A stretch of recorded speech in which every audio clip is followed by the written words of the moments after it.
ayé àwa tí a sọ àti àwọn tí ó gbọ́ nípasẹ̀ mímọ́ Olúwa gba àkóso gbogbo. àmín. Jẹ́ kó dàpọ̀ mẹ́gbàgbọ́. àmín. Kó sí ọkàn gbogbo wa ní rere. àmín. Ní orúkọ Jésù ni mo gba àdúrà. àmín. À ń tẹ̀síwájú lórí ipa kìíní ìpadà wá Kristi, èyí tí í ṣe ìkólọsókè wíwá rẹ̀ fún ìkólọsókè àwọn ènìyàn mímọ́. Ìyẹn là ń tẹ̀síwájú lẹ́ni. Ibi tí a dé báyìí ni pé yóò padà wá láti wá kó àwọn tirẹ̀ lọ sí ọ̀run gẹ́gẹ́ bí ìbéèrè rẹ̀ lọ́dọ̀ bàbá fún wọn. So ó wí pé bàbá, èmi fẹ́ káwọn tó fi fún mi kí wà lọ́dọ̀ mi níbi tí èmi gbé wà kó lè máa wo ògo mi tó tí wọ́n fẹ́ràn mi ṣáájú kí wọ́n lè máa wo ògo mi tí wọ́n ti fi fún mi nítorí wọ́n fẹ́ràn mi ṣáájú ìpilẹ̀ṣẹ̀ ayé. Ọ̀rọ̀ yẹn wà ní John 17:24. Níbẹ̀ ni ọ̀rọ̀ yẹn wà. So ibi tí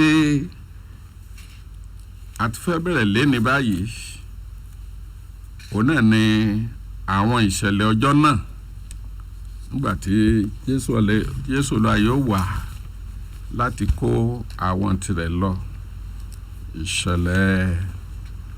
Àwọn ìṣẹ̀lẹ̀ ọjọ́ náà ibẹ̀ la ti fẹ́ bẹ̀rẹ̀ léni báyìí.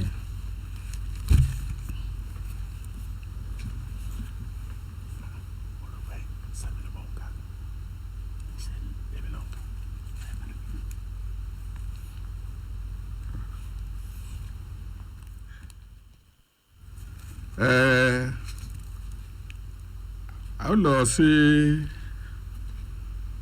Kọ́ríńtì kínní báyìí, Bíbélì tí a ti bẹ̀rẹ̀. Kọ́ríńtì kínní orí 15 ẹsẹ̀ 22-23. Then a wá lọ sí Tẹsalóníkà kínní orí 4 ní ẹsẹ̀ 16.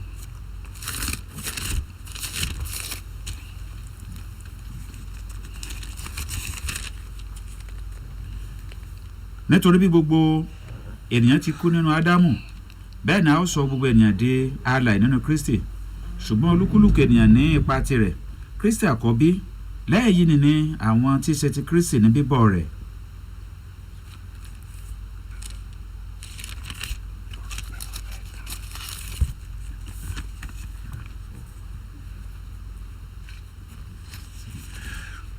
Ìṣẹ̀lẹ̀ àkọ́kọ́ ìkíní nínú àwọn ìṣẹ̀lẹ̀ ọjọ́ náà òun ni àjíǹde àwọn òkú nínú Kristi. Àjíǹde àwọn òkú nínú Kristi. Àwọn òkú nínú Kristi ni yóò sì kọ́ jíǹde.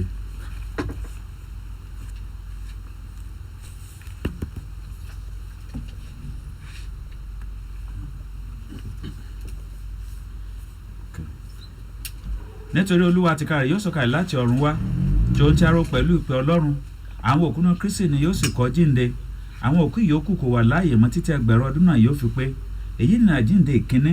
Olùbùkún àti mímọ́ ẹni tí ó nípa nínú àjíǹde ìkíní náà. Lórí àwọn wọ̀nyí, ikú èkejì kò ní agbára, ṣùgbọ́n wọ́n jẹ́ àlùfáà Ọlọ́run àti ti Kristi. Wọ́n ó sì máa jọba pẹ̀lú ẹ̀ ní ẹgbẹ̀rún ọdún. Yes, ìṣẹ̀lẹ̀ àkọ́kọ́ nìyẹn. Ó ní àjíǹde àwọn òkú nínú Kristi. Gẹ́gẹ́ bí wọ́n ti kọ́kà fún alẹ́ kan nínú ọ̀rọ̀ Ọlọ́run ní Kọ́ríńtì kìíní orí 15 ẹsẹ̀ 22-23. Ó ní gbogbo yẹn ti kú nínú Ádámù, bẹ́ẹ̀ ni a sọ gbogbo yẹn di alààyè nínú Kristi. Ṣùgbọ́n olúkúlùkù yẹn ní ipa tirẹ̀. Kristi àkọ́bí, lẹ́yìn yìí ni àwọn tí ṣe ti Kristi ní bíbọ̀ rẹ̀. Gbólóhùn kan tó wà bí mo fẹ́ ká kíyèsí. Àjíǹde dájú fún gbogbo ènìyàn. Bí ikú ṣe ti padà ẹnìkan wá sórí gbogbo ènìyàn. Tó tẹ́ bá wo Róòmù orí 5 ẹsẹ̀ 12 bó tẹ̀ fẹ́ ká lọ kà náà gan. Rome 5:12 nípasẹ̀ ẹnìkan. Nítorí gẹ́gẹ́ bí ẹ̀ṣẹ̀ ti pa ọ̀dọ̀ ènìyàn kan wọ ayé, àti ikú nípa ẹ̀ṣẹ̀, bẹ́ẹ̀ ni ikú sì kọjá sórí ènìyàn gbogbo láti ọ̀dọ̀ ẹni tí gbogbo ènìyàn ti dẹ́ṣẹ̀. tí mo fẹ́ kárí ìwé tí mo fi ní kẹ́kà ni pé àtẹ̀yìn búburú o àti rere o gbogbo ènìyàn ló jogún ikú. aláwọ̀ dúdú ni aláwọ̀ funfun ni tó bá sá ti jẹ́ ènìyàn ọmọ ádámù ni gbogbo èèyàn ló ti jogún ikú nípasẹ̀ ádámù. so ẹsẹ̀ náà sì wá sọ fún anísìn pé bí gbogbo èèyàn ti kú nínú ádámù bẹ́ẹ̀ ni a sọ gbìyànjú di alààyè nínú Kristi yẹ pé kò sẹ́ni tí ò ní lájíǹde ó gbàgbọ́ o kò gbàgbọ́ o ń kọ́ tẹ̀yẹ lẹ́yẹ bó ti ó jẹ́ èyàn búburú ni o àjíǹde dájú ó jẹ́ èyàn rere ni o àjíǹde dájú bí gbogbo èèyàn ti kú nínú ádámù bẹ́ẹ̀ ni a sọ gbìyànjú di alààyè nínú Kristi àjíǹde dájú. ẹsẹ̀ tó tẹ̀lé 23 wa ní ṣùgbọ́n olúkúlùkù èèyàn ní ipa tirẹ̀ olúkúlùkù ló ní ipa tirẹ̀ nínú àjíǹde. so Kristi jẹ́ àkọ́bí náà èyí tí ó àtẹ̀lé ti Kristi lẹ́yìn yìí ni àwọn tí í ṣe ti Kristi ní bíbọ̀ rẹ̀. so èyí tó jẹ́ ti Kristi ní bíbọ̀ rẹ̀ òun ni ti ọjọ́ tí ó bá wá nísìnyí láti kó àwọn tirẹ̀ lọ sí ọ̀run yìí àwọn tirẹ̀ ni yóò kọ́kọ́ jíǹde wọn tẹ̀ ní ó kọ́kọ́ jíǹde olùhásìmọ̀ àwọn tí í ṣe tirẹ̀.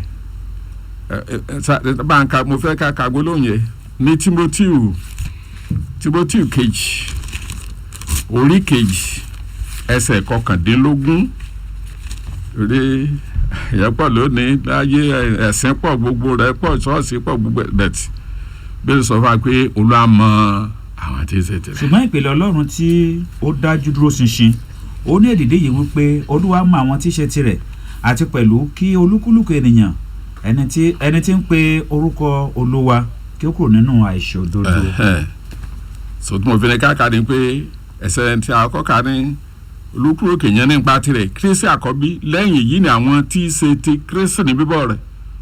so àwọn òkú nínú Kristi àwọn ni yóò kọ́ jíǹde Olúwa mọ̀ àwọn tirẹ̀ tàbá ní ti ìfún gan ká sọ pé ní ti ìgbàgbọ́ ọmọlẹ́yìn Kristi àwọn oníṣọ́ọ̀ṣì mi mọ iye denomination tó wà mi mọ iye ènìyàn kọ̀ọ̀kan tó wà nínú denomination kan ṣùgbọ́n Olúwa mọ̀ àwọn tí í ṣe tirẹ̀ nínú denomination kọ̀ọ̀kan ó mọ̀ àwọn tí í ṣe tirẹ̀ nínú church kọ̀ọ̀kan Olúwa mọ̀ àwọn tí í ṣe tirẹ̀. so lọ́jọ́ tí ó bá wà láti kọ́ àǹtẹ̀ lọ sókè yìí àwọn tí í ṣe tirẹ̀ ní yóò kọ́ jíǹde àwọn òkú nínú Kristi ní olúkúlùkù ẹni tí í ṣe ṣùgbọ́n olúkúlùkù èèyàn ní ipa tirẹ̀ Kristi àkọ́bí lẹ́yìn yìí ni àwọn tí í ṣe ti Kristi ní bíbọ̀ rẹ̀.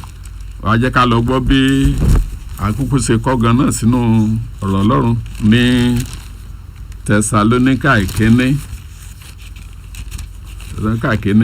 ní orí 4 ẹsẹ̀ 14. nítorí Olúwa tìkára rẹ̀ yóò sọ̀kalẹ̀ láti ọ̀run wá tí ohun tí ariwo pẹ̀lú ohùn olórí àwọn áńgẹ́lì àti pẹ̀lú ìpè Ọlọ́run àwọn òkú nínú Kristi ni yóò sì kọ́ jíǹde. ìṣẹ̀lẹ̀ àkọ́kọ́ nìyẹn à ń sọ̀rọ̀ lórí àwọn ìṣẹ̀lẹ̀ tí ó ṣẹlẹ̀ lọ́jọ́ tí Jésù bá wá láti kó àwọn tiẹ̀ lọ sí ọ̀run. ìṣẹ̀lẹ̀ àkọ́kọ́ lélẹ́yìí nítorí Olúwa tìkára rẹ̀ yóò sọ̀kalẹ̀ láti ọ̀run wá tí òun ti ariwo pẹ̀lú olórí àwọn áńgẹ́lì àti pẹ̀lú ìpè Ọlọ́run àwọn òkú nínú Kristi ni yóò sì kọ́ jíǹde. ìṣẹ̀lẹ̀ àkọ́kọ́ nìyẹn àwọn òkú nínú Kristi ni yóò kọ́ jíǹde. ìṣẹ̀lẹ̀ àkọ́kọ́ nìyẹn Olúwa tìkára rẹ̀ yóò sọ̀kalẹ̀ láti nítorí Olúwa tìkára rẹ̀ yóò sọ̀kalẹ̀ láti ọ̀run wá yìí. mo fẹ́ ká kíyèsí pé ọ̀run ibi tí Kristi wà lọ́wọ́lọ́wọ́ ní ìsinyìí ó wà ní ọwọ́ ọ̀tún Jèhófà bàbá lọ́run jẹ́ kí n sọ pé lọ́run tó ga jùlọ mi ì mọ iye ọ̀run ṣùgbọ́n jẹ́ kí n sọ pé ọ̀run tó ga jùlọ pátá lókè lọ́run ibẹ̀ ni Kristi wà báyìí. àkọ́bẹ̀ pé ó jókòó ní ọwọ́ ọ̀tún ọlá ńlá nínú àwọn ọ̀run bí bá ka Róòmù orí kẹjọ ẹsẹ̀ ìkíní tí ẹ sáré bá ń ka Róòmù orí kẹjọ ẹsẹ̀ ìkíní ká tẹ̀ mọ ibi tó wà lọ́wọ́lọ́wọ́ báyìí tí ó ti wá yẹn. ǹjẹ́ ẹ̀bi kò sí nísinsìnyí fún àwọn tí ó wà nínú Kristi Jésù àwọn tí kò ní nípa ti ara bí kò ṣe nípa ti ẹ̀mí. tí Róòmù orí kẹjọ ẹsẹ̀ ẹsẹ̀ ìkíní sọ nìyẹn tí yàtọ̀ sí tí mo ní lọ́kàn ní ibi tí a ti kọ́ pé ó jókòó ní ọwọ́ ọ̀tún Ọlọ́run so ibẹ̀ ló wà lọ́wọ́lọ́wọ́ báyìí ọ̀rọ̀ Ọlọ́run lọ́dọ̀ bàbá ló wà lẹ́yìn tó parí iṣẹ́ ìràpadà ó padà sókè lọ́hùn ó jókòó ní ọwọ́ ọ̀tún Ọlọ́run alààyè so nígbà tí ó bá wá kó àwọn àyànfẹ́ ṣe òun bàbá àtijọ́ sọ bàbá náà òun gan lóhùn ọmọjọ́ òun nígbà tí kó lóhùn gan ọmọjọ́ tó máa jẹ́ oní bàbá ní kò so ló mọ̀ tí bàbá ló máa sọ pé ó táwọn kó ó yá lọ kó àwọn tirẹ̀ wá yóò sì dìde yóò sọ̀kalẹ̀ láti ọ̀run wá láti wá kó àwọn tirẹ̀ lọ sókè ìní àsọ pé nítorí láti ká rẹ̀ yóò sọ̀kalẹ̀ láti ọ̀run wá tí ohun tí a rí wo ẹ rí i pé nígbà tó ń béèrè àyè lọ́dọ̀ bàbá mo mì pé ní John 14 pé nílé bàbá mi ọ̀pọ̀lọpọ̀ gbogbo àti bẹ́ẹ̀ bẹ́ẹ̀ lọ sọ náà mo fẹ́ lọ pèsè àìsílẹ̀ fún yín bẹ́ẹ̀ máa padà wá bàbá mú ilé ọsọ́dọ̀ mi ti kára mi pé níbi tí mo wá o kí ẹ̀yin náà lè wà ní ibẹ̀ pẹ̀lú kí ẹ̀yin náà lè wà níbẹ̀ pẹ̀lú so ohun tí mo wá ń sọ ní ìsinmi pé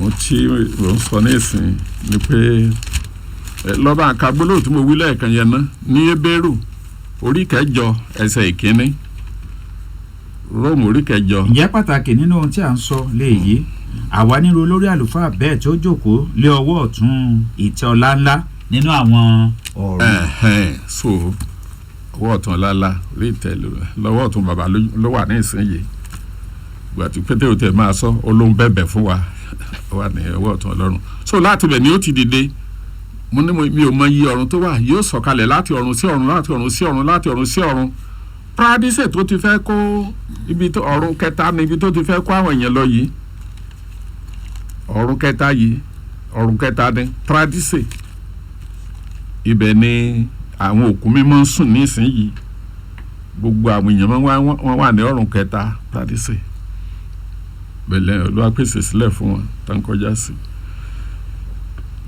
ẹ̀sán àti pé ìgbà tí Jésù náà bá kú lórí àgbélébùú ó sọ fún olè orí àgbélébùú pé lónìí ni ìwọ wà pẹ̀lú mi ní Paradísè so ìgbà tó sì kú ní ìsinyìí àkọ́ pé ó sọ̀kalẹ̀ lọ síbẹ̀ ìgbà tó wá máa jíǹde ní lọ́jọ́ kẹta ó wá kó àwọn ènìyàn mímọ́ torí pé tí wọ́n yẹ fún ọ̀run nígbà tó wọ́n bá padà wá ó kó wọn kó nísàlẹ̀ ó kó wọn lọ sí ọ̀run kẹta yẹn ó kó wọn lọ sí ọ̀run tẹ́ bá lọ wo Matthew níbi tí ọ̀rọ̀ àjíǹde ti ṣẹlẹ̀ a ó rí i pé a kọ́ nípa báwọn èèyàn mímọ́ òsìkò àwọn èèyàn mọ́ jáde tí ó kó wọn kó ń sàlẹ̀ lọ sí ọ̀run kẹta lè jẹ́ pé mo tẹ̀fẹ́ ká lọ kí n wá bí ká lọ kan ẹsẹ̀ tó jẹ́ ká mọ̀ pé àwọn èèyàn mọ́ tó kú wọ́n jíǹde wọ́n sì ń farahàn ní Jerusalem ní ọjọ́ náà lọ́hùn. ní tí a bá wo mo fẹ́ kàwé láti bí ẹsẹ̀ àádọ́ta lọ yẹn Matthew 27. Jésù sì tún kígbe lé òun rárá ó jọ̀wọ́ ẹ̀mí rẹ̀ lọ́wọ́ sì wò ó aṣọ ìkélé tẹ́ḿpìlì sì ya sí méjì láti òkè dé ìsàlẹ̀, ilẹ̀ sì mì tìtì, àwọn àpáta sì sán, àwọn ẹsẹ̀ òkú sì ṣí sílẹ̀, ọ̀pọ̀ òkú àwọn èèyàn mímọ́ tí ó ti sùn sì jíǹde. Wọ́n ti inú isà òkú wọn jáde lẹ́yìn àjíǹde rẹ̀, wọ́n sì wá sí ìlú mímọ́, wọ́n sì farahàn ọ̀pọ̀lọpọ̀ ènìyàn. Yes. So tẹ́ bá ẹrù bí tá a kà mọ́ nísìnyí ni wọ́n sọ mọ́ nípa àwọn èèyàn mímọ́ yẹn pé àwọn tó jíǹde yẹn àtúgbọ́ pé àwọn àpòsílẹ̀ tó bá wọn pàdé nígbà tá a ṣe lọ sókè sódò ní a bá wọn pàdé rárá o, ṣùgbọ́n wọ́n farahàn níhìn yìí. Jésù jẹ́ kán farahàn lọ́jọ́ tí ó kó wọn lọ sí ọ̀run, ṣùgbọ́n gbàtà àdèwà gbúrò àwọn èèyàn mọ́ nísìnyí àgbúrò wọn ní ìsàlẹ̀ mọ́, wọ́n ti wá ní ọ̀run kẹta àti Paul ti ẹ̀ ń sọ nípa rẹ̀ nígbà tí asọ́lùkù tapa ògán náà ló ti jẹ́ ká mọ̀ pé ọ̀run kẹta ni àwọn èèyàn mímọ́ wà. So tí mo sọ ní ìsìn ni pé gbà tí ó sọ̀kalẹ̀ láti ọ̀run wá yóò sọ̀kalẹ̀ láti ọ̀run sí ọ̀run, láti ọ̀run sí ọ̀run, gbà tó wá dé ọ̀run kẹta, yes, nígbà yẹn ni ó jí àwọn tí í ṣe tirẹ̀ dìde. Àti pé tó láti káàrí ó sọ̀kalẹ̀ láti ọ̀run wá tí ó tẹ́lẹ̀ wò pẹ̀lú òun lórí àwọn áńgẹ́lì àti pẹ̀lú ìpè Ọlọ́run, àwọn òkú nínú Kristi ni yóò sì kọ́ jíǹde ní kúkúrú. Ibi tá a fẹ́ dó lónìí nìyẹn.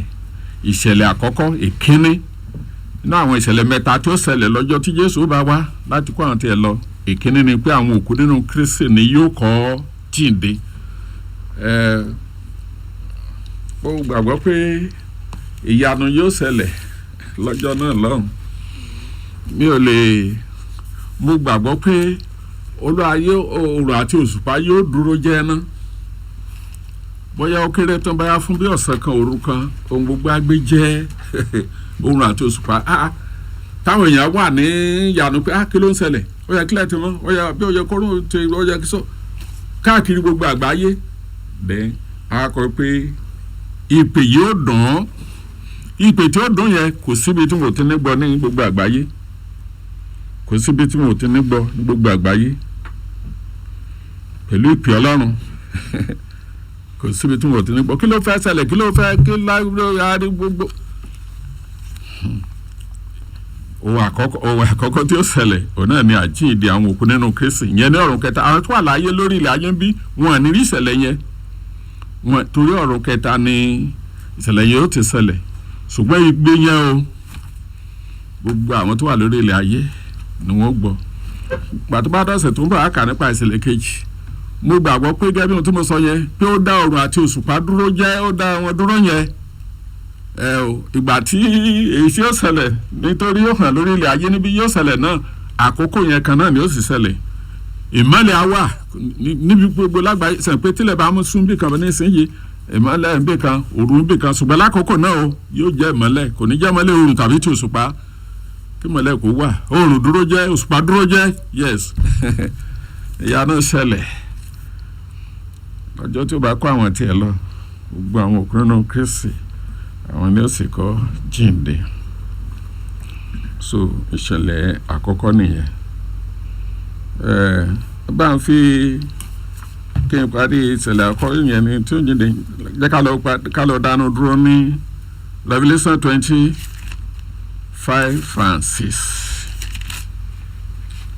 Revelation 25:6. Àwọn òkú yòókù kò wà láàyè mọ́ títí ẹgbẹ̀rún ọdún náà yóò fi pé. Èyí ni àjíǹde ìkíní. Olùbùkún àti mímọ́ ni ẹni tí ó ní ipa nínú àjíǹde ìkíní náà. Lórí àwọn wọ̀nyí ikú èkejì kò ní agbára, ṣùgbọ́n wọ́n jẹ́ àlùfáà Ọlọ́run àti ti Kristi, wọ́n ó sì máa jọba pẹ̀lú rẹ̀ ní ẹgbẹ̀rún ọdún. Yes. Àwọn òkú yòókù kò wà láàyè mọ́ títí a fẹ́ parí ìjọba ẹgbẹ̀rún ọdún. Olùbùkún àti mímọ́ ni àti onípa náà àjíǹde ìkíní náà lẹ́yìn wọ̀nyí ikú kejì kò ní agbára, wọ́n jẹ́ àlùfáà Ọlọ́run àti ti Kristi, wọ́n máa jọba pẹ̀lú rẹ̀ ní ẹgbẹ̀rún ọdún. So ìṣẹ̀lẹ̀ àkọ́kọ́ nìyẹn, àwọn òkú nínú Kristi ni yóò kọ́ jíǹde. Ìṣẹ̀lẹ̀ àkọ́kọ́ nìyẹn, gbọ̀n tó wà ní Pradesi. So gbàtà bá ń tẹ̀síwájú àjíǹde sí ìjọba ẹgbẹ̀rún ọdún yẹn, àjíǹde kìíní yìí mo ti máa sọ nípa rẹ̀ ní ọjọ́ mìíràn, torí àjíǹde àwọn ọmọ Ísírẹ́lì tí wọn ò sí ní ọ̀run kẹta, tí wọ́n wà ní ipò kó tí ìsàlẹ̀, àwọn egungun gbígbẹ tó wà ní ìsíkẹ́lì lọ́hùn, mo sì máa ṣàlàyé ẹ̀ ṣùgbọ́n gbogbo àwọn tó bá ṣàjíǹde sínú ìjọba ẹgbẹ̀rún ọdún yẹn àbí àjíǹde ìkẹ́ni ni gbogbo wọn wà ṣùgbọ́n kì í ṣe ọjọ́ kan náà ṣùgbọ́n tí ó bẹ̀rẹ̀ gan-an òun lè ta àkà lónìí ní Tẹsalóníkà yìí ìpè ó dùn àwọn òkú nínú Kristi yóò kọ́ jíǹde yìí so ní ọ̀ràn kìtà yóò kọ́ jíǹde so màá kàn rọ̀ wá pé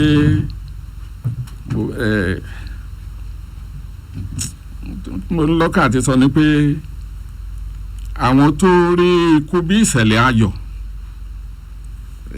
bá jẹ́ ká kíyèsára òun ní ìsinyìí ọ̀kan nínú ìdí ó mà ṣe o ọ̀kan nínú ìdí tí Kristi fi wá gan-an nígbà tó ọjọ́ tó bá wá nísìnyí tó jí àwọn òkú nínú Kristi dèyí nísìnyìí ọjọ́ yẹn gan-an ní ìdí tó fi wá sáyé gan-an tó fi kó lórí àgbélébù gan-an ní èso yẹn bẹ́ẹ̀ sí fara torí tẹ́ bá rántí ní Matthew 20:28 Jésù lásán níbẹ̀ pé òun ò wá pé ká máa ṣe ìránṣẹ́ fún òun ṣùgbọ́n òun wá láti ṣe ìránṣẹ́ àti láti fi ẹ̀mí òun ṣe ìràpadà fún ọ̀pọ̀lọpọ̀ èèyàn fi ẹ̀mí òun ṣe ìràpadà kíni sáré lọ́ba ń ka Hébérù orí kejì ẹsẹ̀ ìkẹrìnlá ohun tí kúrẹ̀ yẹn gan tó. ǹjẹ́ níwọ̀n bí àwọn ọmọ ti ṣe alábàápín ara àwọn ẹ̀jẹ̀ bẹ́ẹ̀ gẹ́gẹ́ lé òun pẹ̀lú ti ṣe alábàápín nínú ọ̀kan náà kí ó lè ti pa ikú pa ẹni tó ní agbára ikú run èyí nínú èṣù. yes kó lè ti pa ikú pa ẹni tó ní agbára ikú run torí ikú gan-an láti pa agbára ikú run láti pa ẹni tó ní agbára ikú run gbogbo àwọn tí ó ní àjíǹde tá a sọ ní ìsinyìí ọ̀rọ̀ ikú kàn wọ́n mọ́ ti jíǹde ìyànípẹ̀ kan ti wà tó lọ́ọ́ ti ṣèlérí pé ẹni tó bá ti gba ọmọ gbọ́ ìyànípẹ̀ kan ti jẹ́ tirẹ̀ ti parí. màá kọ̀rọ̀ wá ẹ jọ mi ò mọ̀ bí n bá ṣe ká mọ́ ṣe jẹ́ ẹrú tí kò fẹ́ di òmìnira ìyà tí Kristi ó jẹ kó tó sáré bá ń lọ sí Fílípì orí kejì kó ka ẹsẹ̀ karùn-ún sí ẹsẹ̀ ìkẹjọ tí ó bọ́ ògo rẹ̀ sílẹ̀ ògo ọ̀run lókè lọ́hùn tí ó bọ́ sílẹ̀ tí ó gbé àwọ̀ ènìyàn wá tó ní ó dàbí ènìyàn ọmọ ènìyàn tí ò sí yàtọ̀ tó gbé wọ̀ wá sóde ilé ayé. ẹ ní ìròyìn nínú yín èyí tó ti wà pẹ̀lú nínú Kristi Jésù ẹni tó tilẹ̀ jẹ́ àwòrán Ọlọ́run tí kò kà á sí ìwọra láti bá Ọlọ́run dọ́gba ṣùgbọ́n bọ́ ògo rẹ̀ sílẹ̀ ó sì mú àwọ̀ ìránṣẹ́ a sì ṣe é ní àwòrán ènìyàn nígbà tí a sì rí i ní ìrí ènìyàn ó rí ara rẹ̀ sílẹ̀ ó sì tẹríba títí dé òjò ikú àní ikú orí àgbélébùú. yes ó bọ́ ògo ẹ̀ sílẹ̀ lókè lọ́hùn ó láti dé ṣé nínú òfin ìràpadà kò sáyè láti lọ́ọ́ máa ka gbóhùn ẹ̀ nísìnyí nínú òfin ìràpadà téèyàn bá ń jẹ́ ẹrú bọ́jà ó tara èèyàn wọ́n tara ẹ̀ lẹ́rú ni o wọ́n ra lẹ́rú ni o tán bá rẹ̀ tó fẹ́ rà padà ẹni bá máa rà padà gbọ́dọ̀ jẹ́ fámílì ó gbọ́dọ̀ jẹ́ arákùnrin ẹni tí tó tara ẹ̀ lẹ́rú yẹn tó di ẹrú yẹn ìyẹn ló bá òfin mu òfin òmìnira nìyẹn ó gbọ́dọ̀ jẹ́ ṣùgbọ́n o bí wọ́n bá sì wá sanwó ìràpadà yẹn o tẹ́ni ẹ bá ní owó nídìí àti ìràpadà tó sáré lọ sí Deuteronomy orí ìkẹẹ̀ẹ́dógún ẹsẹ̀ 16-17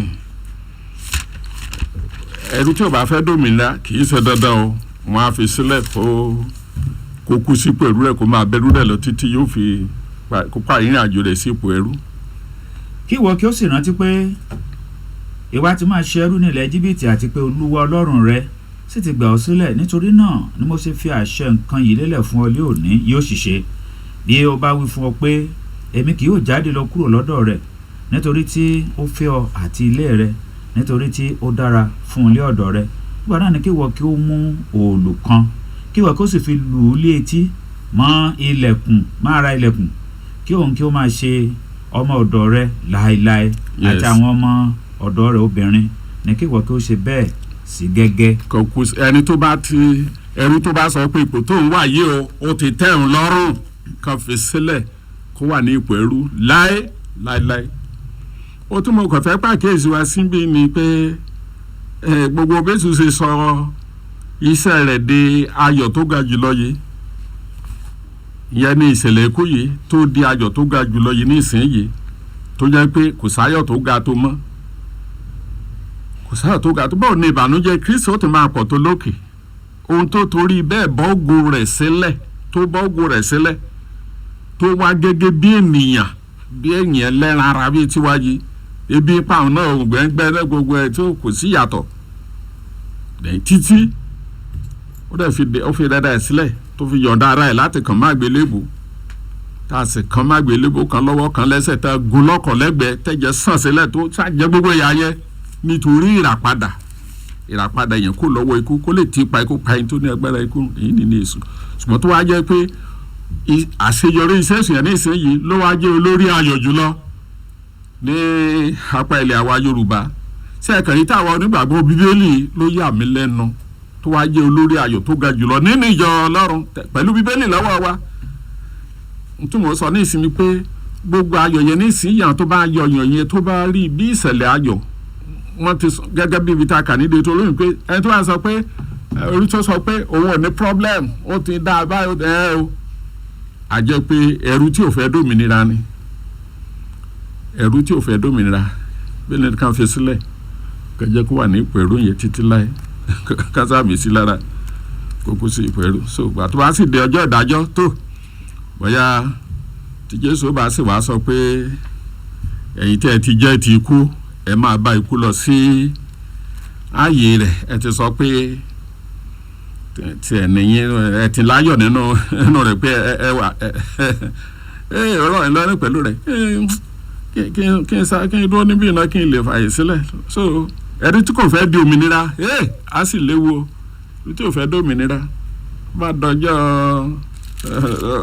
bá sì dọjọ́ ìdájọ́ lọ́hùn tó lọ́ba sì sọ fún ẹrú tí ò fẹ́ di òmìnira pé tó ẹ máa bọ́gà yín lọ o ẹ sì rántí ní Revelation 20 ní ẹsẹ̀ 14 àti ikú àti ìkòkú ni a sọ sínú adágún iná èyí ni ikú kejì ẹni tó ń lọ sádágún iná yìí torí kí ló fi ń lọ sádágún iná torí pé ó ń pààyàn lẹ́yìn Jésù dẹ̀ wá fẹ́ràn nìyẹn padà kó lọ́wọ́ ikú yẹn ṣùgbọ́n ayọ̀ ló gbòde tó àti bá sì wẹ́ pé ti ikú yẹn làwọn fẹ́ ṣe tẹ́tà tó kó mọ́ àdọ́jọ́ ìdájọ́ kó máa sọ pé kó máa bá ọ̀gá wọn aláyọ̀ wọn olórí ayọ̀ wọn kó máa bá lọ síbi tí ó ti lo ayérayé rẹ̀ gbogbo pé kò tí ì ṣẹlẹ̀ ṣùgbọ́n ẹ máa yiri rẹ̀ wo bíbélì wà lọ́wọ́ gbogbo wa wà nígbàgbọ́ Bíbélì ẹ máa yiri rẹ̀ wò wọn ó do ní bíbá iná nísìnyí bẹ́ẹ̀ tí mo kàn sọ̀rọ̀ lónìí nísìnyí pé òkú nínú Kristi àjíǹde àkọ́kọ́ òkú nínú Kristi ni yóò kọ́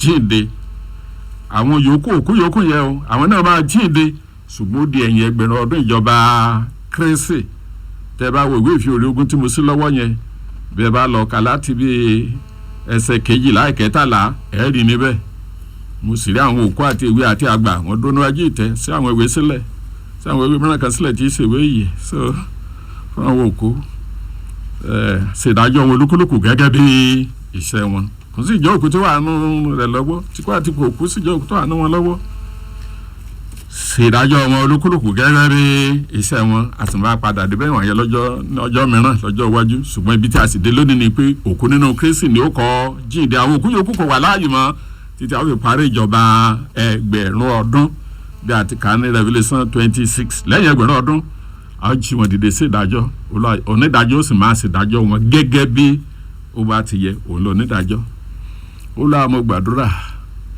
ìbá tí a sọ yìí ó lọ́ àjẹ́ kó yé àwọn olùgbọ́jú bí a ti sọ lọ. àmín. ó lọ fẹ́ tá a fi lè dùpẹ́ ká lè jẹ́ tirẹ̀ ká lè nípìn nínú àjíǹde ìṣáájú yìí tá a ní nípìn mọ́ rárá nínú gbogbo wàhálà tó kù mọ́ ó lọ́ àjọ má ṣe é sí fún gbogbo àwa olùgbọ́ Olúwa. àmín. ní orúkọ Jésù ni mo gba àdúrà. àmín.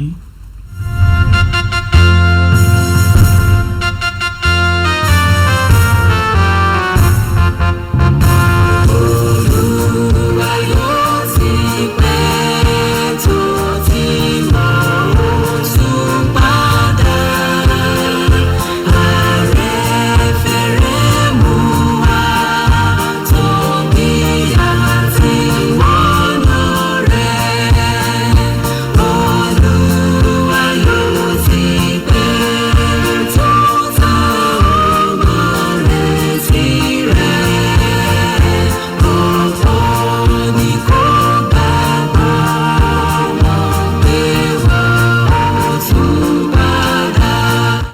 padà. Orí ètò Kíni Bíbélì Wí náà la ṣì wà ní kọ́nẹ́ra Unique 103.1 FM Iléṣà òun náà lẹ ṣì ń gbọ́.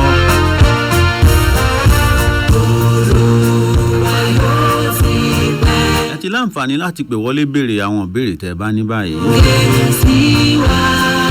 09064766497 náà lẹ́ fi pè wọlé síbí. Àwọn òkú nínú Kristi ni yóò sì kọ́ jíǹde. Àwọn òkú nínú Kristi ni yóò sì kọ́ jíǹde. Torí pé wọ́n jẹ́ òkú nínú Kristi ńlá ṣe ń sọ̀rọ̀ àjíǹde. A ṣe pé wọ́n wà láàyè síbẹ̀ kí ni àjíǹde ìbá túmọ̀ sí. Ẹ bá ti pè tó wọlé ẹ̀rọ rédíò yín ẹ dákun ẹ pa tàbí kẹ́ jìnnà síbi tó wà ẹ ṣé púpọ̀. Ẹ ló ẹ káàsán. Orúkọ yín àti ibi tẹ́ ti pè. Adéolú ló ń pè mí láti Àkúrẹ́. Ìbéèrè yín sà. Mo kí bàbá tí wọ́n fi ṣe Olúwa Ọlọ́run á máa ràn wọ́n lọ́wọ́. Àmín. Ìjọba ìbéèrè mi ni pé ibi tí wọ́n rí mi lójú níbi àwọn òkú nínú Kristi ní oṣù kẹta jíǹde yẹn.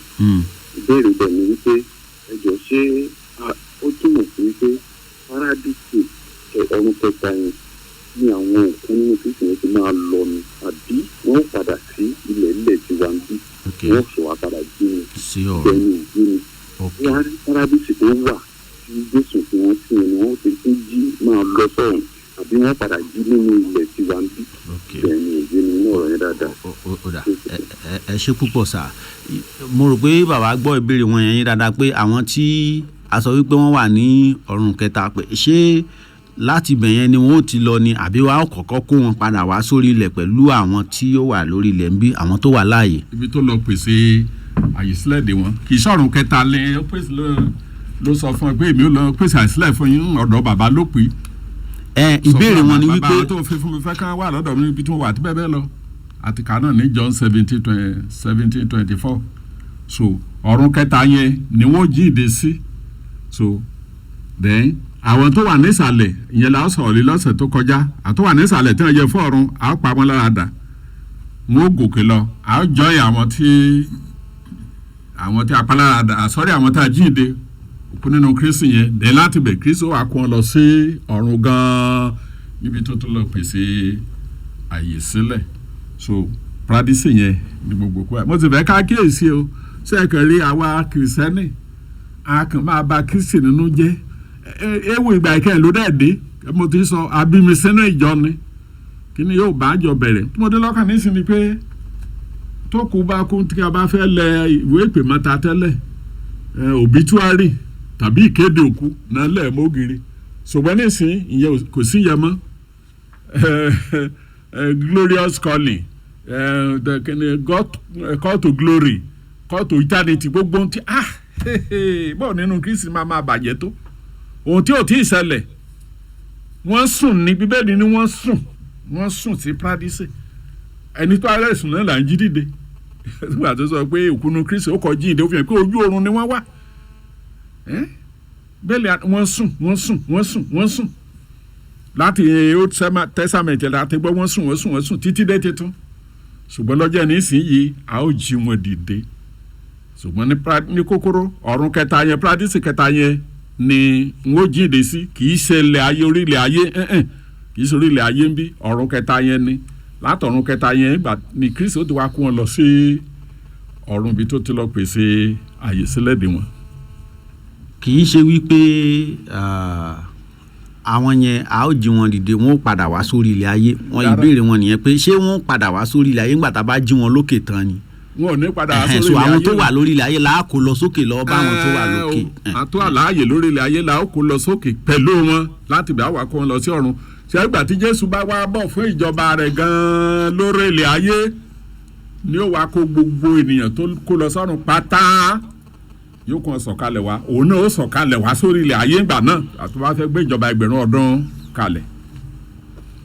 mo nígbàgbọ́ pé ẹ ti rí ìdáhùn sí ìbéèrè yín láti ìlú Àkúrẹ́ Tẹsalóníkà kínní orí 4 ẹsẹ̀ 16 àti 17 yẹn ó dáhùn ìbéèrè yín sà tí Olúwa tìkára rẹ̀ bá ti sọ̀kalẹ̀ láti ọ̀run wá tí ohun tí a rẹwọ́ pẹ̀lú òun lórí àwọn áńgẹ́lì àti pẹ̀lú ìpè Ọlọ́run àwọn òkúnú Kristi ni yóò sì kọ́ jíǹde ìyẹn lókè lẹ́yìn ìgbà yẹn tán bá ti jíǹde lókè yẹn tán torí bẹ́ẹ̀ ni Kristi ó kọ́ dé nígbà tó bá ń sọ̀kalẹ̀ láti ọ̀run dé ọ̀run tó ń sọ̀kalẹ̀ bọ̀ yóò wá dúró láwọ̀ sánmọ̀ nígbà tí olórí àwọn áńgẹ́lì bá fún ipò ó ní 17 wá ní nígbà náà ni a ó sì gba àwa tí ó wà láàyè tí ó sì kù lẹ́yìn sókè láti ilẹ̀ àwọn tó wà lórí ilẹ̀ yóò lọ bá àwọn tó wà lókè sínú àwọsánmọ̀ láti pàdé olúwa ní ojú ọ̀run.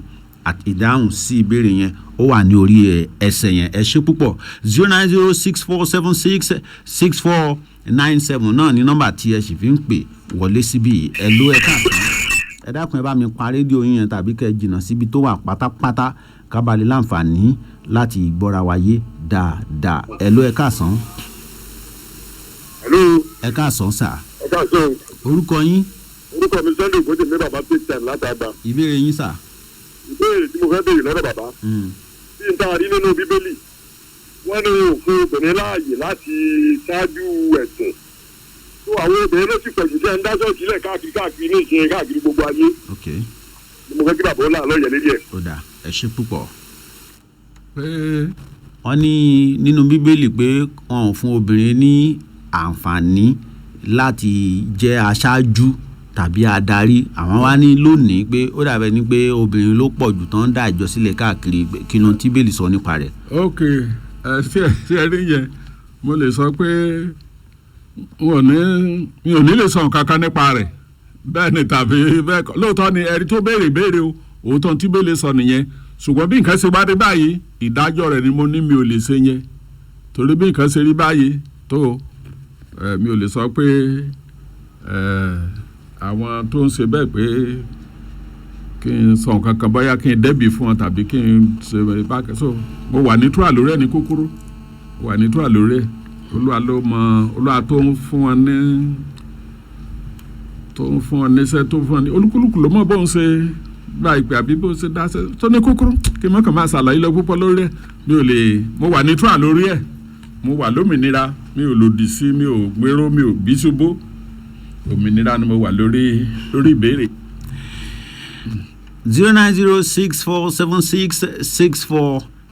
09064766497 ẹ ló ẹ káàsán. Hello.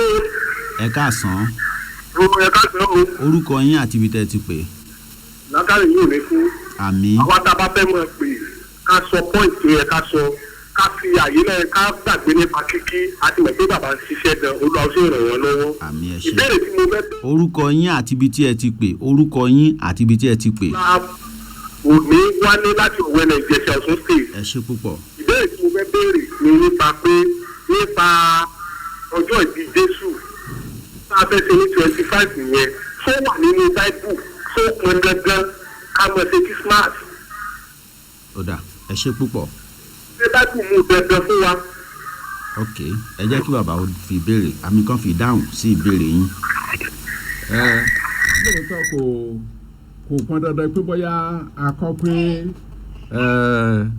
ẹ máa ṣe èyí ní ìrántí mi bíi ti oúnjẹ alẹ́ olúwa kò sí kíkọ yẹn pé ẹ máa ṣe èyí ní ìrántí mi ṣùgbọ́n mo gbàgbọ́ pé pẹ̀lú ohun tí ìbí Kristi jẹ́ so pé ó dára bí àwọn ọmọlẹ́yìn Kristi ṣe rò pé ó yẹ kí wọ́n máa ṣe ìrántí ọjọ́ tí a bí Mèsáyà olùgbàlà tí wọ́n fi sínú ètò ẹ̀sìn wọn mo rí i pé olóò lè bínú sí pé kí ilẹ̀ rò débẹ̀ tẹ́ ṣe ìrántí ọjọ́ tí mo wá sí ayé tí a bí mi sí ayé fún ìṣe ìgbàlà ayé mo rí i pé wọ́n fẹ́ pọ́n Jésù léni fún iṣẹ́ tó wá sí yẹn fún ìbí rẹ̀ mo gbàgbọ́ pé Olúwa yóò tẹ́wọ́ gbà kò ní jẹ́ ohun tí Olúwa yóò bínú sí pé èyí ṣe tí ẹ ń ṣe yìí ní tẹ́ ẹ rántí ọjọ́ tí a bí mi sí ayé ṣùgbọ́n lóòótọ́ ni pé kò sí gẹ́gẹ́ bí àtìkọ́ tí oúnjẹ alẹ́lúwa tí mo sọ pé ẹ máa ṣe yìí ní. ẹ ṣé púpọ̀ mo nígbàgbọ́ kíkún pé ẹ ń rí ìdáhùn sí ìbéèrè yín ní ọ̀kan òjọ̀kan. ọ̀dà 09064766497 ẹ ló ẹ káàsán. hello. ẹ̀lọ́ ẹ̀ka àjọ. orúkọ yín sà. ẹ̀jọ̀ orúkọ mi ni kọ́ọ̀bù Adédèjì. láti Iléṣà. ìbéèrè yín. ẹ̀jọ̀ wọn fẹ́ kí bàbá wa ṣe àlàyé lórí Tẹsalóníkà. lórí. Tẹsalóníkà kìíní orí kẹrin ẹsẹ̀ kẹtàlá àti kẹrìnlá tó bá ṣàlàyé lé lórí. ok ó dà ẹ ṣé Tẹsalóníkà kìíní orí kẹrin ẹsẹ̀ 13 Yeah. àti 14 wọ́n ní àwọn fẹ́ àlàyé lórí ẹ̀. ok inú mi dùn pé lórí ìbéèrè yẹn gan ó yẹ kí n ti ṣàlàyé lórí ẹ̀ pàápàá ní ó ní ṣùgbọ́n a kò fẹ́ kẹ́yìn kí ó jẹ́ òpè ara ní ti àwọn tí ó sùn pé kẹ́ má bànújẹ́ gẹ́gẹ́ bí àwọn ìyókù tí kò ní ìrètí ṣeré ìrètí àjíǹde wọ́n mì pé ó bò mo ti fẹ́ sọ ayé àkókò rẹ̀ ti ń lọ ó tún mọ̀ fẹ́ sọ ni pé nígbà tí ikú yìí kò jẹ́ ìṣẹ̀lẹ̀ ayọ̀ ṣùgbọ́n bí àwọn ọmọ ọlọ́run náà ti ń kú so ẹ̀mí ọlọ́run wá lọ aṣáájú apọ́lù pé ẹ má bànújẹ́ ní ti àwọn arákùnrin tó sùn yìí bíi pé ó ti parí fún wọn kò parí fún wọn ẹ má bànújẹ́ bí àwọn yòókù tí kò ní ìrètí kíni ìrètí àjíǹde nítorí bí àwọn bá gbàgbọ́ pé Jésù ti kú ó sì ti jíǹde gẹ́gẹ́ bí ẹni ọlọ́run yóò mọ̀ tó sùn pẹ̀lú nínú Kristi wà pẹ̀lú ara rẹ̀ nítorí yìí ilẹ̀ àwa wí fún yín nípa ọ̀rọ̀ Olúwa pé àwa tí wà láàyè tí a sì kú lẹ́yìn dé àtiwọ́ Olúwa bí ó ti wù kí ó rí kì yóò ṣáájú àwọn tí ó sùn ó fẹ́ kẹ́ sálàyé yẹn àwọn ìbànújẹ́ bá wọn tí ẹnìkan bá kú ó máa ṣe ó ti parí ó máa ṣe o níbi ẹ̀mí Ọlọ́run wá lo Paul láti fi ọ̀rọ̀ àjíǹde tù wọ́n nínú ọ̀rọ̀ ìtùnú tó wà fún ikú ní ìrètí àjíǹde ẹ má bànújẹ́ ìtàn tó sùn bíi pé ó ti parí fún wọn kò parí fún wọn àjíǹde ń bọ̀ wá bí Kristi ti kú tó sì jíǹde bẹ́ẹ̀ náà ni yóò mọ̀ tó sùn nínú rẹ̀ wà pẹ̀lú ara rẹ̀ nítorí náà gbogbo àwọn arákùnrin wa arábìnrin wa tí wọ́n kú yẹn ẹ má rò pé ó ti parí fún wọn kò parí fún wọn o ọjọ́ ń bọ̀ wá tí a ó jí wọn dìde ẹ wá rí pé ẹsẹ̀ 15 wá ní nítorí Olúwa yóò sọ̀kalẹ̀ lọ aṣọ bá jíǹde yẹn yóò ṣe rí lọ́jọ́ náà gan-an inú mi dùn sí ẹni tó béèrè ìbéèrè yìí ibi tó yẹ kí n ti bẹ̀rẹ̀ rọ̀ gan ni ìbẹ̀rẹ̀ tí wàá bá béèrè ìbéèrè yìí gan torí nísìnyìí àrònú nípa ìrítà gbọ́dọ̀ tó kàn máa sọ pé gbọ́dọ̀ tó kàn máa bànújẹ́ nítorí tó sùn òkú kì í ṣẹ̀ṣẹ̀ lè bànújẹ́ ó ti ní ká mọ́ sùn ìrètí àjíǹde yìí ni ẹ má bànújẹ́ tàn tó sùn pé dáàsẹ̀ kó ti parí o àwọn òkú nínú Kristi bọ̀ wá jíǹde ẹ máa fi ọ̀rọ̀ wọ̀nyí tu ara yín nínú so even tẹ́ ẹ bá wọ ẹsẹ̀ 18 tó parí ẹ̀ nígbà tó sọ̀rọ̀ àjíǹde yẹn tán wà ní nítorí náà ẹ máa fi ọ̀rọ̀ wọ̀nyí tu ara yín nínú ìrètí àjíǹde yẹn gan ní ọ̀rọ̀ ìtùnú tó wà fún ọ̀rọ̀ ikú lónìí èyí ṣe ayọ̀ tán sọ́dà kan jẹ́ ká mú kí gbogbo ẹ̀ máa ṣẹ̀yìn ọ̀rọ̀ ìtùnú kò so tó wà fún ìṣẹ̀lẹ̀ ikú ní ìrètí àjíǹde fún àwọn tó bá jẹ́ ti Kristi ẹ máa fi ọ̀rọ̀ yìí tu ara yín nínú ẹ sì mọ̀ pé ibi ìbànújẹ́ ni ti tú ènìyàn nínú ẹ máa fi ọ̀rọ̀ yìí tu ara yín nínú pé ìrètí wà o tó ọjọ́ ìgbà tí Jésù bá dé a ó tún padà ríra o a ó tún ríra lájíǹde o bàtà Jésù bá dé a ó tún ríra o a ó tún pàdé o ìrètí àjíǹde ò ní ọ̀rọ̀ ìtùnú so ohun tẹsẹ̀ 13 yẹn sọ fún àníyẹ má bànújẹ́ ní tẹ̀wọ̀n tó sùn bí ẹni pé kò sí ìrètí mọ́ pé ó ti parí dáàsẹ̀ ẹ̀dín kò tí ì parí nígbà tí Jésù bá dé a ó jí wa dìde gbọ́dọ̀ a ó jí dìde àwòkù nínú Kristi ni ó kọ́ jíǹde alààyè ó pàwọ́láàdà gbogbo wa pátá lọ́dọ̀ Olúwa ẹ máa fi ọ̀rọ̀ yìí tu ara yín nínú. A dúpẹ́ lọ́wọ́ Ọlọ́run fún ọ̀rọ̀ rẹ̀ bíbélì yìí náà sì ni olùtúmọ̀ ara rẹ̀ tí ó sì takora bí tí ò kó mọ̀ ní ìṣẹ́jú bíi mélòó kan tó kù tá a ní sí lórí ọ̀dà ẹ jẹ́ n fi lé ìkùn ẹ̀lú ẹ káàsán. ẹ káàsán. orúkọ yín àti ibi tẹ́ ẹ ti pè. orúkọ mi ni Dámilọ́lá láti ọ̀dọ̀ mi. ìbéèrè yín. ìbéèrè mi pé ṣé a máa ń kọrin kan pé màá fún olùfẹ́ tó fi máa fi kó gbórílẹ̀ ayé olùgbàlà ṣé tòótọ́ ni olùkọ́ ń gbórílẹ̀ ayé olùgbàlà àti pé tó wá jẹ́ bẹ́ẹ̀ ṣé ayé olùgbàlà ṣé kò ní kún gbogbo bá ń gbórílẹ̀ ayé olùgbàlà ìbéèrè mi yẹn. ọ̀dà ẹ ṣe púpọ̀ wọ́n ní lákòókò ìsìnkú pé wọ́n máa ń kọrin kan pé máa sùn olùfẹ́ kò sì máa sinmi gbé orí lé àyà olùgbàlà. Wọ́n ní ṣé tòótọ́ náà ti ń gbórí láyà olùgbàlà tó bá sì jẹ́ pé wọ́n ń gbélé lóòótọ́ ṣé kò tí àyà olùgbàlà ò tí ì kún báyìí di bá a ṣe ń sọ̀rọ̀ yìí. ìyàtọ̀ ló jẹ́ gbogbo tí ó tẹ̀ bá Kristi ń jẹ́ nìyẹn lákòókò tí ìsìnkú àwọn àsìkò orin òpin ní ọdẹ ti wà nínú ọ̀rọ̀ tẹ́lẹ̀ àní máa sinmi láyà olùgbàlà tètè dé ọjọ́ àjíǹde ọ̀sọ̀ àyà Jésù di mọ́ṣúárì ọ̀nìbà tí kú bẹ́ẹ̀ ti sinmi láyà Jésù bó nínú Kristi kàn tí a máa bàjẹ́ tó pẹ̀lú àwa onígbàgbọ́ Bíbélì bẹ́ẹ̀ ohun tí a dẹ̀ fi sọ bẹ́ẹ̀ náà ni pé ká yọ̀ ká lè sọ bí nǹkan ayọ̀ ìṣẹ̀lẹ̀ ìbànújẹ́ ká lè sọ bí ayọ̀ ó tún sinmi láyà Jésù ó ti gba gbórílé àyà Jésù òkú mélòó ni Jésù wá gbélé yà bẹ́ẹ̀ láti gbogbo ìjọ táyìn yẹn ti kú yìí orin òpè ni jẹ́ kí n pè ní orin òpè àsìkò orin ni orin òpè ni o ẹnikẹ́ni ò tí ì dájà àwọn náà ní àkàlò ní kẹ́ yóò sọ̀kalẹ̀ wá láti ọ̀run ṣé ó tún kọ́ ọ láti bó wà ní ẹ tún kọ́ ọ wá sí ó tún kọ́ ọ sáró kẹta ó ṣẹ̀ṣẹ̀ wá jí wọn dìde ẹ jẹ́ a ṣọ́ra o bíbá ọ̀rọ̀ Ọlọ́run jẹ́ dẹ̀ tún léwu o ó léwu láti bà ọ̀rọ̀ Ọlọ́run jẹ́ o ó léwu o ṣé ẹ rí ọ̀nà ṣé ẹ rí ọ̀rọ̀ tí Jésù sọ pé gbòòrò ní ọ̀nà tó lọ síbi ìparun ní érí àwọn ọ̀rọ̀ olókùdé ìṣúṣò ń sọ ọ̀nà ìparun di gbígbòòrò ó sọ di gbígbòòrò onídìí ká kíyèsára o. arákùnrin Dámilọ́lá láti ọdẹ òmu ìdáhùn sí ìbéèrè ọ̀hún náà nìyẹn kọ́lọ́hún ó ṣàánú wa. A dúpẹ́ lọ́wọ́ Ọlọ́run fún ibi tó ràn wá lọ́wọ́ dé lórí ètò yìí lónìí. Tí ẹ̀yin bá ṣì wá ní ìbéèrè tí ẹ fẹ́ béèrè lọ́wọ́ bàbá, nọ́mbà ẹ̀rọ ìbánisọ̀rọ̀ wọn rèé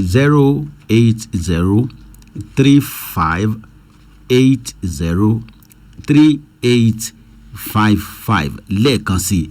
Nọ́mbà bàbá wa Ajínrere Ṣadé Ògúnníran tẹ́ lè pè wọ́n sí lẹ́yìn ètò fún ìbéèrè tẹ́ ẹ bá ní 08035803855 ṣùgbọ́n bóyá kẹ́ ẹ ní sùúrù kó tó bí wákàtí kan sásìkò yìí kó tó di pé láǹfààní láti pè fún àwọn ìdí kan tó ṣe pàtàkì. Bí mo sì ti wí lẹ́ẹ̀kan bàbá tí wọ́n pè wá níjẹ̀jọ́ láti Ìmẹ̀sí Ilé ẹ dákun ẹ pè wá padà lẹ́yìn ètò yìí tí wọ́n béèrè fún ẹ̀ka àpéjọpọ̀ Christ Second Coming ní ìlú ọ̀hún ẹ dákun ẹ pè wá lẹ́yìn ètò. Olúwatósìn Bámikọ́lé ni alábòójútó ètò yìí. Ìránṣẹ́ Ọlọ́run Sunday Awoniyi tó fi mọ́ ìránṣẹ́ Ọlọ́run Olúwadámiláre Kẹ́hìndé àjọ wà lórí ètò yìí ní Sanjọ́ Babátọ́pẹ́ ńlọ wà níkàlẹ̀ ní sáà eléyìí tá a wà yìí. Fún mi ní Onígbògi JP ló kọ tèmi 07033461111 07033461111 lọ́jọ́ mẹ́jọ lónìí tí Jésù lọ báyìí tí ìdílé àtayọ̀ látún fi pàdé lórí àkọ́tún ètò yìí tí dìgbà náà mo fi ń lọ ọ̀fẹ́ Kristi lọ́wọ́ ẹ ṣeun o ẹ kú etí gbọ́.